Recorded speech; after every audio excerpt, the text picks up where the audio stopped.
इसी के अनुसार जयकार में कंजूसी करे थे अपना सुना। कंजूसी नहीं करना चाहिए। कंजूसी वहां करना चाहिए जहां कोई झूठ बोलने के लिए कह दे। वहां अगर कंजूसी करेंगे तो पाप से भी बचेंगे ना। संत सदगुरु की जयकार जहां लगाने के लिए कहा जाए वहां दिल खोल करके लगाना चाहिए। उद्गार जैसे बोलिए श्री सदगुरु महाराज की। एक बार और हो जाए, जो कसर है वह भी सर जाए। बोलिए श्री सदगुरु महाराज की जय। राजा बाबू हैं तो थोड़ा आवाज को ठीक कर देंगे आकर के।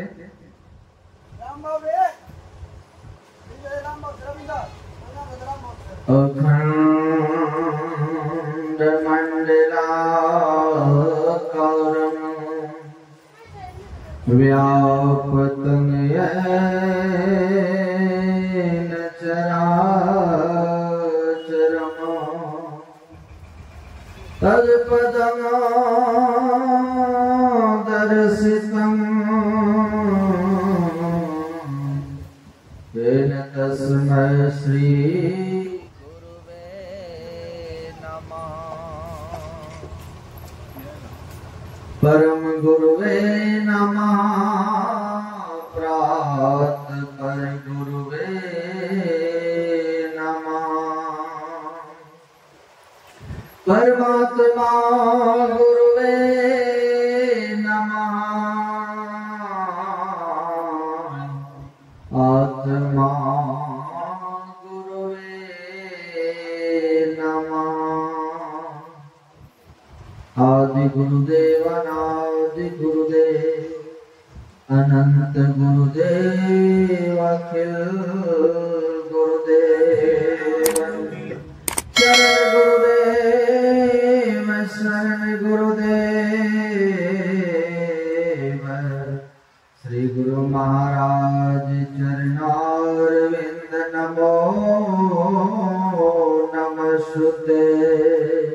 बोलिए प्रेम से श्री सदगुरु महाराज की जय। अध्यात्म गगन के भान संत मत सरताज संत में दयाल विश्वकर्ताओं पर नाज। ऐसे महान संत भगवंत को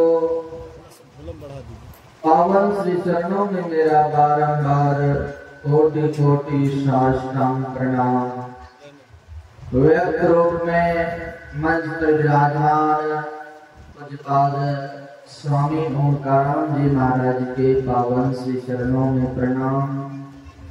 मंचस्थ भावगण, उपस्थित गुरुजन, समवेत समादरणीय सज्जन वृंद, आदरणीय माताओं एवं भक्तिमती बहनों, प्यारे प्यारे बच्चों, नौजवान साथियों, नगर निवासियों, साथ ही साथ इस पवित्र भूमि को मेरा बारंबार प्रणाम। आज श्राद्ध कर्म है और श्राद्ध कर्म के अवसर पर भी हम लोग सत्संग में उपस्थित हैं। और आज का प्रसंग पाठ में हम लोग सुन चुके हैं कि भगवान श्री राम भी अपने पिता का वचन पालन करने के लिए, माता और पिता का आज्ञा पालन करने के लिए जंगल वनवास गए। पुत्र का कर्तव्य होता है, कहते माँ को पिता ने जन्म दिया है, पोष पाल कर बड़ा किया है, धर्म है उनकी सेवा करना, सुबह शाम नित्य शीश झुकाना। क्योंकि माता और पिता का बहुत बड़ा ऋण है हम लोगों के ऊपर, जिस ऋण से हम लोग कभी ऋणी नहीं हो सकते हैं। इसी तरह श्राद्ध कर्म के अवसर पर सत्संग हो रहा था और बाबा सुना रहे थे कि माता और पिता का इतना ऋण है जिसका हम लोग कभी ऋण नहीं चुका सकते, उनसे ऋण नहीं हो सकते। तो उसी तरह मास्टर साहब भी कहे थे सत्संग में, तो उनको अच्छा नहीं लगा कि बाबा क्या बोलते हैं। कितना ऋण है माता और पिता का जो हम लोग नहीं चुका सकेंगे, जबकि हम सरकारी नौकरी करते हैं, सरकार वेतन देती है। अभी तो कुछ नहीं कहेंगे, जाते हैं घर, पिताजी तो नहीं है, माँ है, माँ से पूछ करके जितना कर्जा होगा, जितना ऋण होगा सब चुका देंगे। तब बाबा से पूछेंगे। वही के सत्संग समापन के बाद जब गए घर तो जाते ही माँ से कहते, माँ बताओ तो तुम्हारा कितना कर्जा है मेरे ऊपर, कितना ऋण है। तो माँ समझ गई कि सत्संग में गया था और बाबा सुनाए होंगे इनको। तो माँ कहती है, बेटा अभी रात हो चुकी है और भोजन बनाकर तैयार कर दो, तुम भोजन कर लो, विश्राम करो, और ठंड का मौसम है, कल सवेरे सब ऋण हम तुमको लिखा देंगे, तुम चुका देना। वही करते मास्टर साहब गए भोजन करने के लिए।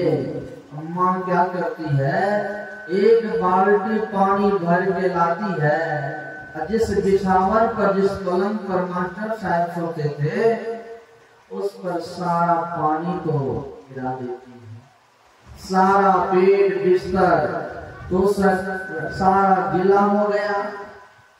और मास्टर साहब जब भोजन करके आए पलंग पर सोने के लिए, जैसे देखते हैं सारा बेड बिस्तर तोशक रजाई सब गीला है, बहुत गुस्सा आया। कड़ाके का ठंड है, इसमें कौन गीला कर दिया। तो माँ से बते, माँ इधर आओ। तो माँ आई दौड़ करके। तो माँ कहते, क्या हुआ बेटा, कहाँ ये बिस्तर पर पानी किसने गिराया। तो माँ कहती है, बेटा मैं बूढ़ी हो गई हूँ, मैं पानी लेके जा रही थी, भूल से पानी गिर गया बेटा, हमसे ही भूल हो गया। हाँ, भूल से पानी गिर गया, तुमको जरा सा भी इसमें विचार नहीं हुआ कैसे हम सोएंगे, कड़ाके का ठंड है। इतना बरसाने लगा, इतना गुस्साने लगा। जब खूब गुस्सा में आ गया तब माँ कहती है, बेटा बस करो, बस करो बेटा, और गुस्साने की जरूरत नहीं है। अभी तो तुम ऋण चुकाने की बात कर रहे थे ना, याद करो। जब तुम छोटा था, नादान था, अब तो मैं क्या करती थी, सीने से लगाकर रजाई बढ़ाकर तुमको सुलाती थी। अब तुम इतना नालायक था उस समय में, बिस्तर पर पेशाब कर देता था, बिस्तर गीला हो जाता था।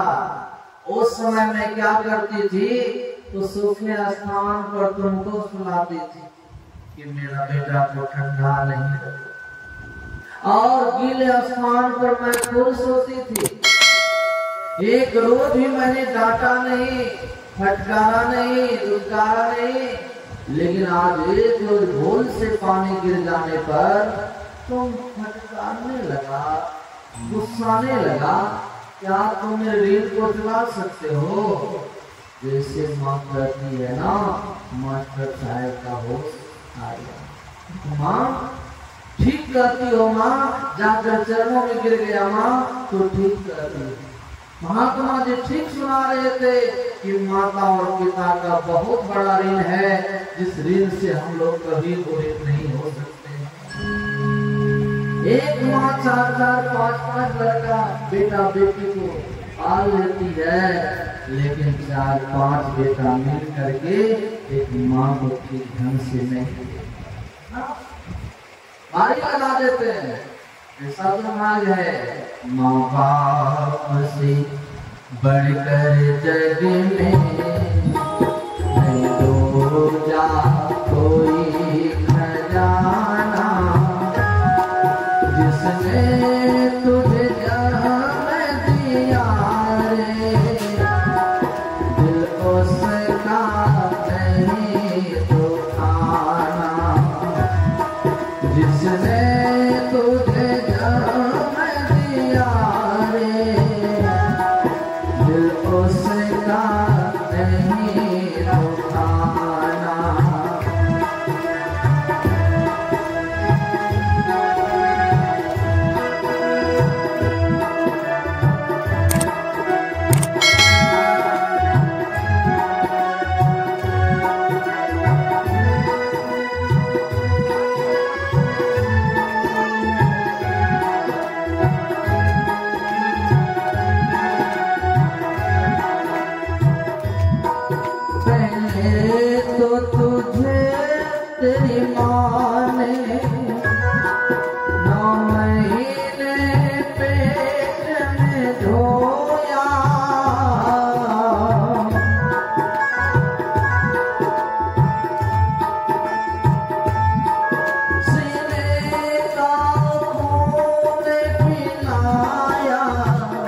बंद रोया।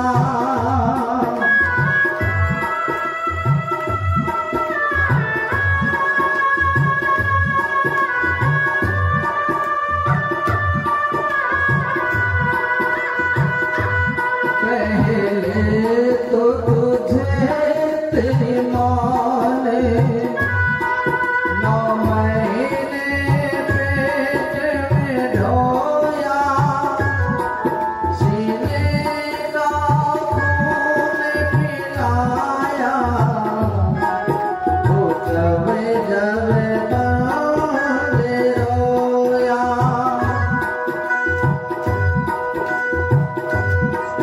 बड़ा कर्ज है तेरी माँ का, है फर्ज उसको चुकाना, जिसने तुझे जन्म दिया रे, दिल उसका नहीं दुखाना, जिसने तुझे जन्म दिया रे, दिल उसका नहीं दुखाना।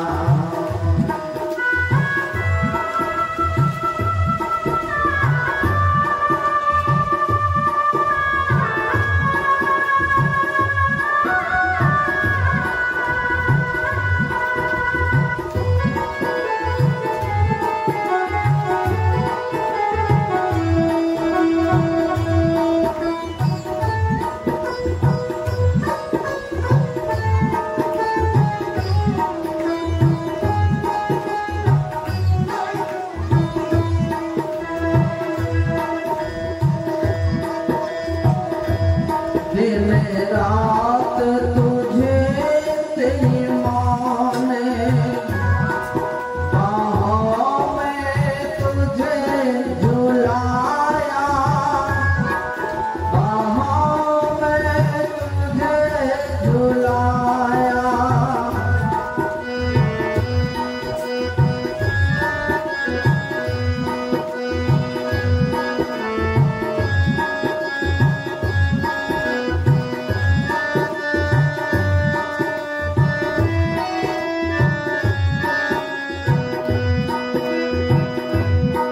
खुद गीले में माँ सोई, सूखे में तुझे सुलाया, खुद गीले में माँ सोई, सूखे में तुझे सुलाया। तुम कोई भी कष्ट देकर नहीं दिल को माँ का दुखाना, जिसने तुझे जन्म दिया रे, दिल उसका नहीं दुखाना, जिसने तुझे जन्म दिया रे, दिल उसका नहीं दुखाना।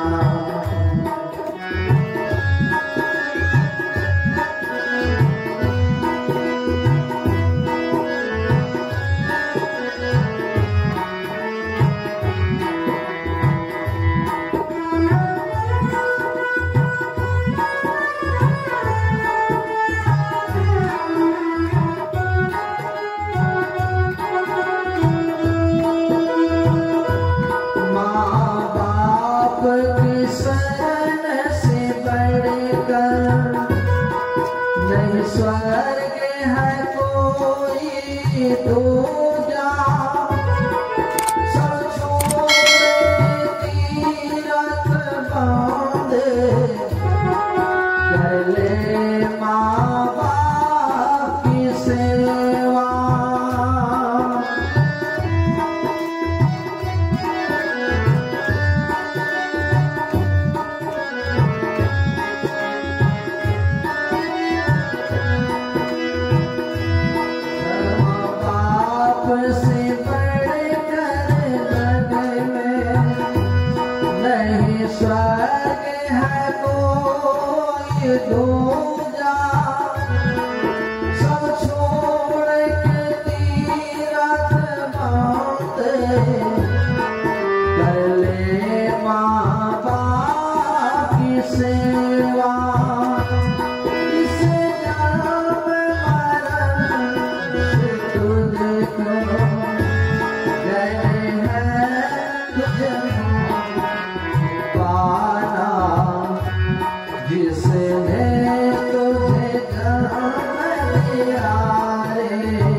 दिल उसका नहीं दुखाना, जिसने तुझे जन्म दिया रे, दिल उसका नहीं दुखाना। माँ बाप से बढ़कर नहीं तो जा कोई न जाना, जिसने तुझे जन्म दिया रे, दिल उसका नहीं दुखाना। जिसने तुझे जन्म दिया रे, दिल उसका नहीं दुखाना। लेकिन अब सावन आ रहा है, एक रंगा वस्त्र पहनेंगे, बोल बम, लेकिन घर में माँ और पिताजी को पानी के लिए, दवाई के लिए दम निकल रहा है, बेटा बोल बम जा रहा है। क्या लाभ मिलेगा? भोला बाबा कहते अभागा, तुम्हारे घर में बूढ़े पिताजी है, बूढ़ी माँ है, उनको दवाई लाकर नहीं देते हो, अच्छा भोजन नहीं कराते हो, पानी के लिए तरस रहा है, अब तुम आए हो यहाँ भोला बाबा पर जल चढ़ाने के लिए, कोई लाभ नहीं मिलेगा। अगर माता पिता की सेवा करोगे तो यही से मैं भी आशीर्वाद करूंगा। प्रेम से बोलिए। लेकिन आज के हमारे नौजवान भाई अधिकतर माता रानी के मंदिर में जाते हैं और वहाँ माता रानी की मूर्ति पर चुनरी चढ़ाएंगे, लड्डू चढ़ाएंगे ना।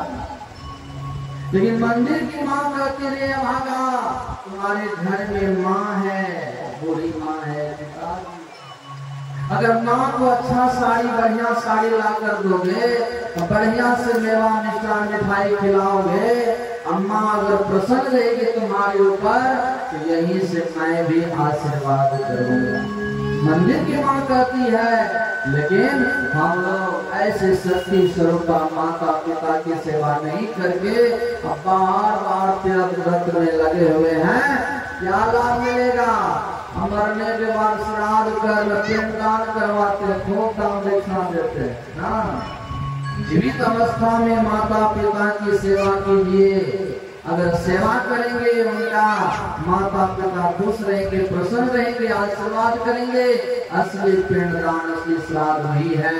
इसलिए आज भगवान श्री राम माता और पिता का वचन पालन करने के लिए जंगल चले गए। कितना प्रेम है भाई भाई में, पति पत्नी में, पिता पुत्र में, और जंगल में गए और क्या करते हैं? पत्थर के बिछावन करते हैं, जो दूध के फेन के समान से यहाँ पर सोने वाले, लेकिन सब दिन हो तो नहीं समाना। भगवान श्री राम करके दिखला दिए हैं कि सब कर्म का फल भोगना पड़ता है। इसलिए माता और पिता की सेवा करें। भगवान श्री राम भी करते थे। प्रातः काल उठ के रघुना था, माँ तो पिता गुरु ना वही माथा, आयस मांग कर ही सब काजा। रोज प्रातः काल जग करके माता को प्रणाम करते, पिताजी को प्रणाम करते थे। तब कहते पिताजी ये तो क्या आज्ञा है मेरे लिए पिताजी? खुश नहीं रहेंगे ऐसे बेटा पर? आज ऐसे पुत्र के लिए जंगल जाने की बात हो रही है। महाराज दशरथ व्याकुल होकर मूर्छित हो गए, मूर्छित हो गए हैं। लेकिन भगवान श्री राम कहते पिताजी इतनी सी बातों के लिए कहे चिंता करते? अरे 14 वर्ष का कम समय है और जल्दी मैं लौट के आ रहा हूँ, आपकी सेवा करूंगा, आप मत घबराइए, आप चिंता मत कीजिए। देखिए कैसा इस तरह से आज्ञाकारी पुत्र। सबको होना चाहिए माता पिता की सेवा, सबको करना चाहिए, क्योंकि माता और पिता का बहुत बड़ा ऋण है। भगवान श्री राम भी माता और पिता की सेवा करते थे, आज्ञा का पालन करते थे। इसलिए हम लोग भी करेंगे। ये सब ज्ञान सत्संग से होता है। इसलिए आगे बहुत समय अधिक हो चुका है। पूज्यपाद बाबा से हम लोग सुनेंगे, आगे नहीं बढ़ेंगे। अपना वाणी को ही विराम दे रहा हूँ और आप सब के अंतरात्मा में बैठे परमात्मा को करता हूँ प्रणाम। साथ ही साथ जिनके निमित्त यह सत्संग हो रहा है उनके लिए मैं गुरु महाराज से प्रार्थना करता हूँ कि गुरु महाराज जगत आत्मा को शांति प्रदान करें।